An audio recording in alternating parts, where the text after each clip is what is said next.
अस्सलाम वालेकुम दोस्तों, आपने सुन तो रखा होगा कि शुगर की बीमारी गुर्दों को नुकसान पहुंचाती है और अगर इसको कंट्रोल न किया जाए तो गुर्दे फेल होने का सबब भी बन सकती है। इस वीडियो में आपको बताया जाएगा कि कैसे और क्यों शुगर की बीमारी गुर्दों को नुकसान पहुंचाती है। गुर्दे जिस्म में एक फिल्ट्रेशन प्लांट की तरह काम करते हैं। इनमें फिल्ट्रेशन का काम होता है और फाजिल मादों का इखराज पेशाब की सूरत में होता है।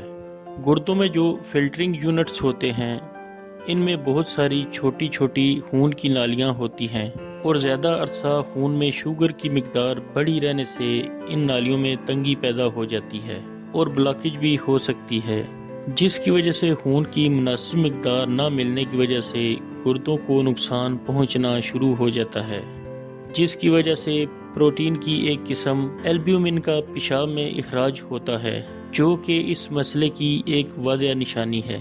इसके अलावा शुगर जिस्म में नर्व्स को नुकसान पहुंचाती है, जो कि जिस्म में पैगाम रसानी का काम करती हैं, यानी दिमाग से पैगामात को जिस्म के मुख्तलिफ हिस्सों तक पहुंचाती हैं। इसीलिए जब मसाना पेशाब से भर जाता है तो नर्व्स के जरिए ही ब्लैडर के फुल होने का पैगाम दिमाग तक पहुंचता है। लेकिन अगर मसाने की नर्व डैमेज हो चुकी है तो आपको मसाना भरने का एहसास ना होगा या देर से होगा, तो मसाने के भरने से पैदा होने वाले प्रेशर का असर गुर्दों पर हो सकता है, जो कि इनके लिए नुकसानदेह है।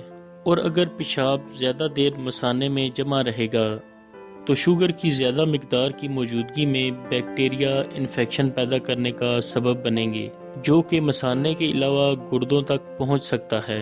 इसीलिए अगर आप शुगर के मरीज़ हैं तो साल में एक दफ़ा पेशाब का टेस्ट ज़रूर करवाएं, ताकि अगर कोई मसला पैदा हो रहा है तो शुरू में ही पता चलने पर एहतियात बरतने से हल हो सके। और अगर आप शुगर की बीमारी को कंट्रोल नहीं करते तो जल्द गुर्दों के अमराज में भी मुब्तला हो सकते हैं। एहतियात करें, दुआओं में याद रखें। उम्मीद है इस वीडियो से आपके इल्म में इजाफा हुआ होगा। अगली वीडियो के साथ फिर हाजिर होंगे। अल्लाह हाफिज़।